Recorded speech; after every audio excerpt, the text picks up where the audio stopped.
First of all, I am so sorry. I'm filming in the bathroom because I am in a hotel. I'm in a hostel in Chicago, and I couldn't think of anywhere else to film.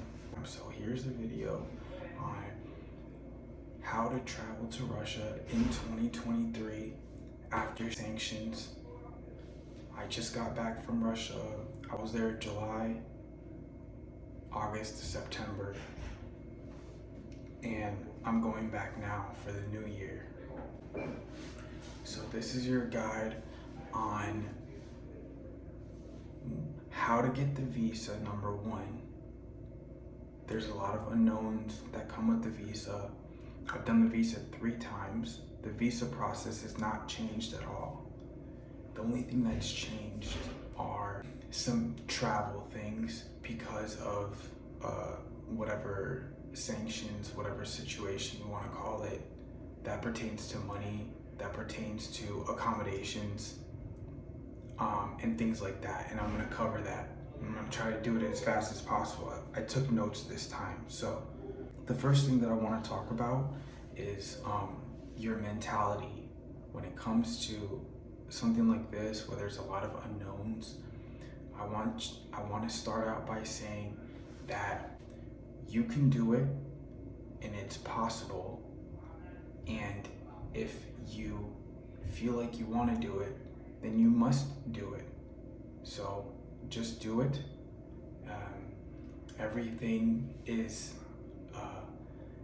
Every challenge is just a problem to be solved, and every problem has a solution. So no matter what it is, there's always a solution to the problem, and it's gonna be okay. Okay? All right. I'm gonna cover the visa first of all, and then I'm gonna cover a few different topics. I'm gonna cover customs, the border. I'm gonna cover accommodations. I'm gonna cover money. I'm going to cover language. I'm gonna cover a booking a flight, and I'm gonna cover transport, and also different apps that you probably want to have on your phone when you go. I'm gonna talk a little bit about safety. Okay. As far as the visa is concerned, it's real simple. Use a visa service. That's all you need to do. And there's one that I recommend. It's called World Visa Center or World Visit Center. Make sure that the visa service is Russian.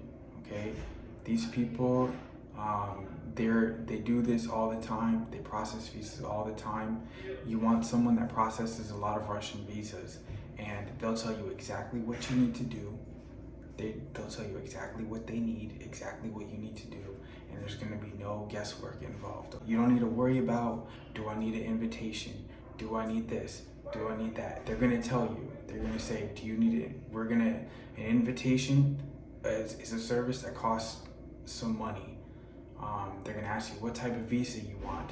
Do you want a 1 year, a 2 year, You want a tourist visa, okay?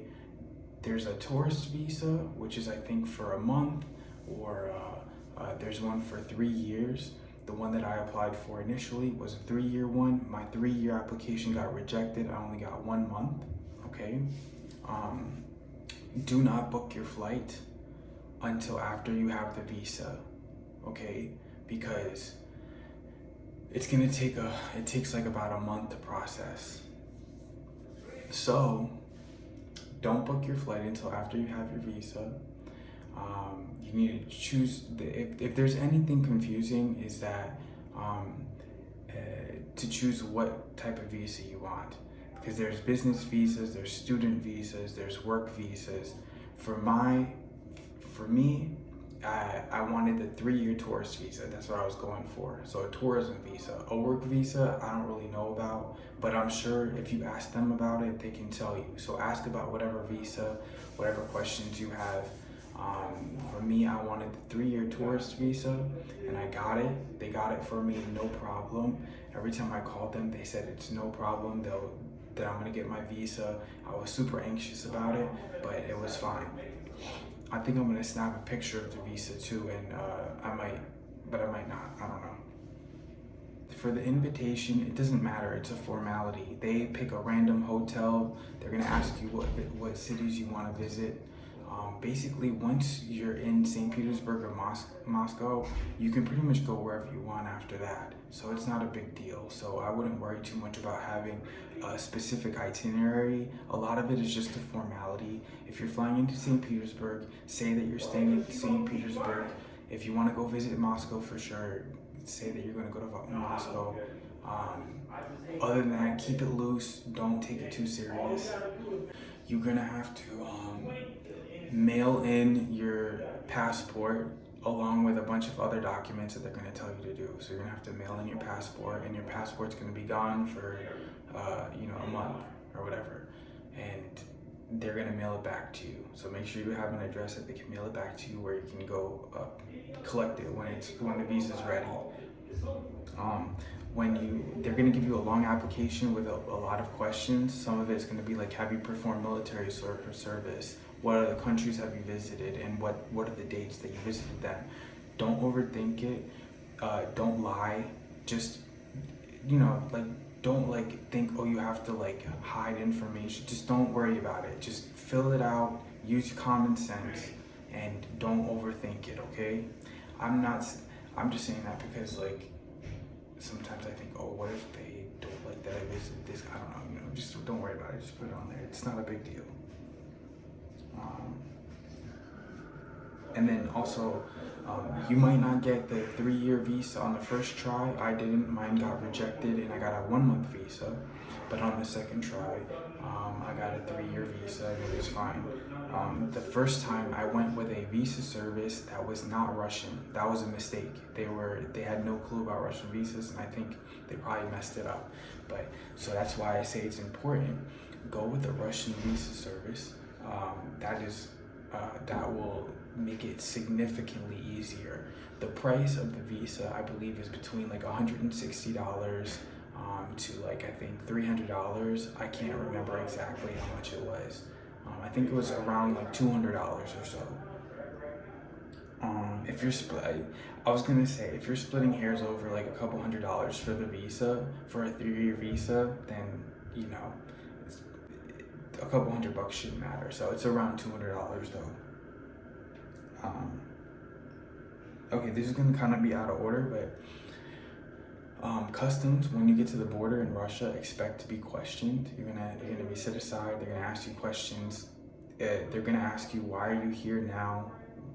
Which is a fine question. Don't worry about it. Just answer honestly. Say, hey, what I said is, hey, I had planned this trip before all these things happened in March of 2022. And I decided whether, it would be a good idea to go. And I said I still wanted to go anyways. So that's why I really wanted to visit Russia, and I didn't want anything to, I made the decision that I was going to go no matter what. So, because I had planned this trip already. But just be honest. If you if you're really a person who likes Russia like me, then it's not a problem to just be genuine and honest. And I think they appreciate that you like Russia so much.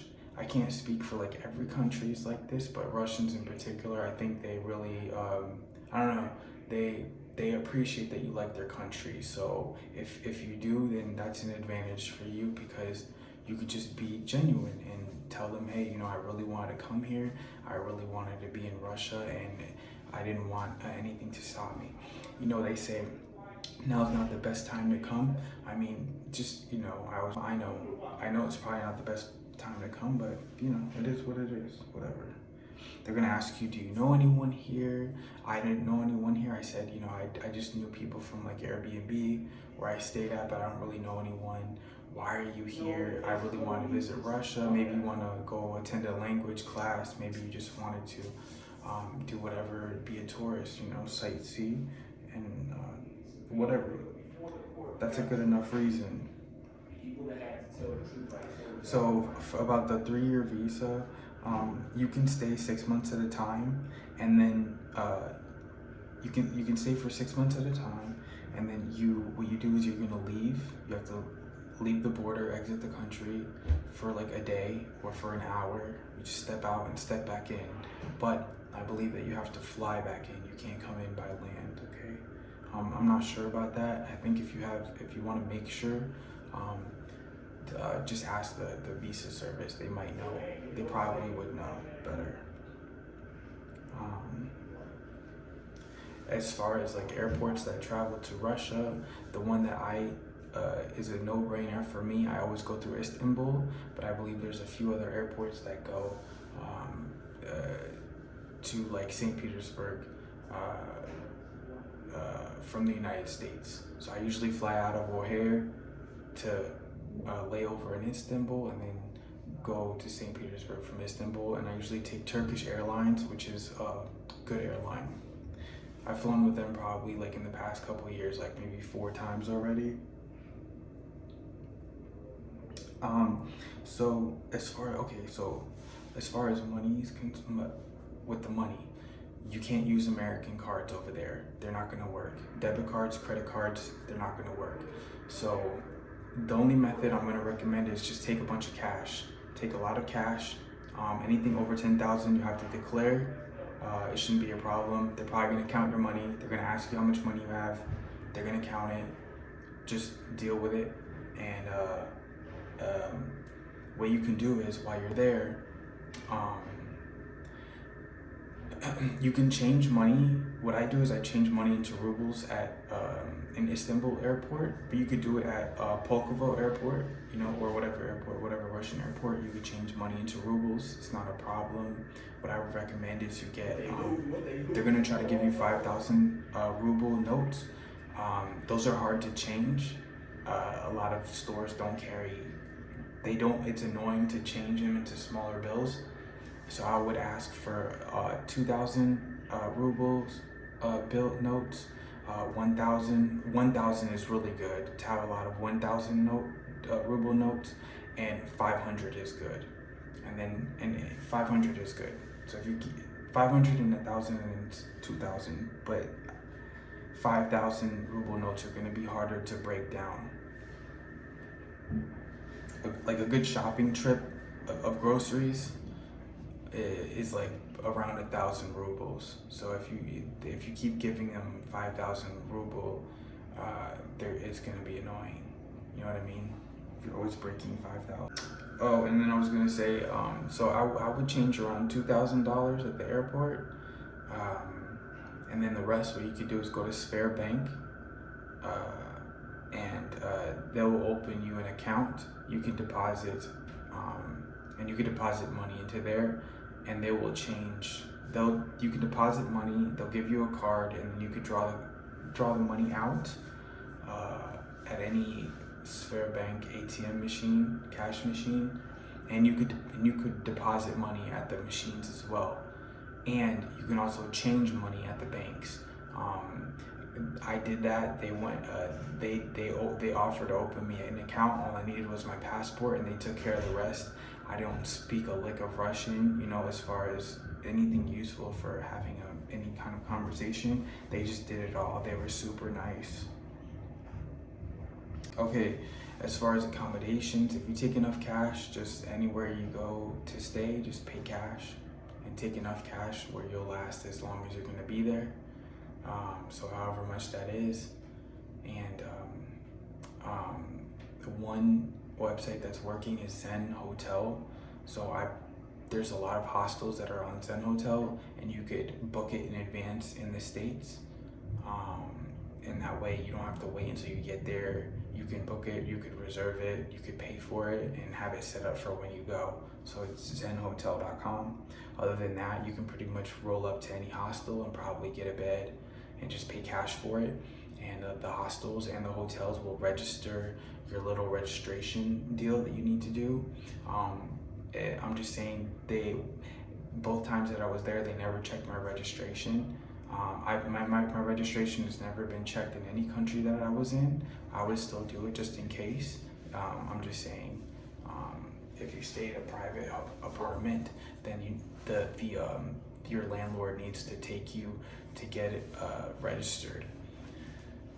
And you need to register for they'll ask you for how long you want to register for. So it's however long you stay there at that particular place. But mine's never been checked. Once you get to the airport, you're gonna need two things. An MTC. I use MTC for a SIM card. I'm not gonna talk about, or MTS. Sorry. I'm not gonna talk about any other cell phone provider. MTS is right there in the airport. You just walk up. They give them their passport, and you get the unlimited plan. And I think it costs around $20 or $30. I can't remember how much it costs. Super easy. And then all you do is renew at the end of the month. Whenever your month is up, you go to any MTS store and then just renew it. Once you and then besides the MTS, you're gonna need transportation. What I do is I just take public transport. If you want to take a taxi, I wouldn't take any airport taxi. I would just get Yandex taxi or Bolt, and then just make sure that you set the price before you go, so they don't rip you off. But I think the best option for transport is just public transportation. You get a card at from the airport. You can just pay the bus, and then the bus will transfer you to the train. You could just use Google or Yandex Maps. Once you have your SIM card, you just put the SIM in your phone. Make sure you have an unlocked phone, okay? Make sure you bring an unlocked phone with you. So if your phone is like tied to a carrier, make sure you get it unlocked, or get an unlocked phone. So that way you can take your SIM out and put the new SIM in.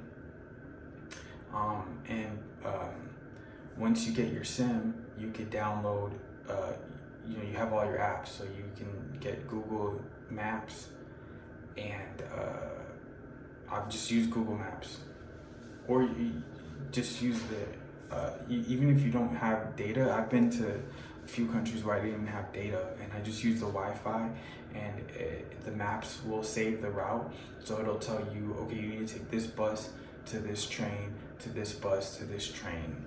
And so you pay for the bus in cash. Once you get to the train, you go to the machine, and then you can pay for a card. Actually, like the transit card, you could use it on trains, buses, trolleys, everything but the matrushka, the little buses. Everything else will take that. Okay. I just messed up my setup there. Sorry.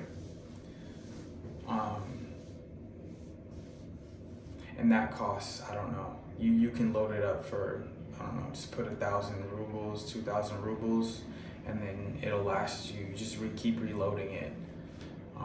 So you could take the bus from the airport to the center. I believe there's a bus right in front of the airport. Right when you walk out, you could just take the bus, and then that way you get a nice sightseeing the whole way. And then you can follow on Google Maps and see where you're at, and then where you need to change to the train, and that way you hop on the train. If you go to the train station, I'm just saying, like, if you go with a bunch of bags, they're probably gonna check your bags. That happens a lot. But yeah, you just hop on the train, swipe your little card, and then you're good to go, right? Okay, so, is it safe over there? Like, yeah, it's fine. Like, you're fine. Just be respectful. That's it. I would say go, even if you don't know Russian. If you don't know Russian and you're worried about, I don't know Russian, just go. It doesn't matter. Start studying. I got Pimsleur. Pimsleur for me is the best. Learn the Russian alphabet. Learn how to at least read. And then you start picking up words. Even if you don't know, you could just use Google Translate in an emergency, but don't let the fact that you don't know Russian hold you back from going. Just go anyway, okay? There's no vaccine requirements or PCR test requirements anymore, so you don't have to worry about that. And final thing, apps on the phone. For the apps that you want to have, you're gonna want Cian, CIAN.RU is good for finding private apartments. Yandex Maps is good. Bolt. There's an app for currency exchange. It's called XE. That's pretty much all you need. So that's it. That's pretty much all I got. Hopefully that was helpful. If you have any questions, please put them in the comments and I'll answer, because I want to help people that want to go to Russia if they have a bunch of questions. So yeah, but anyways, have a good one. Bye.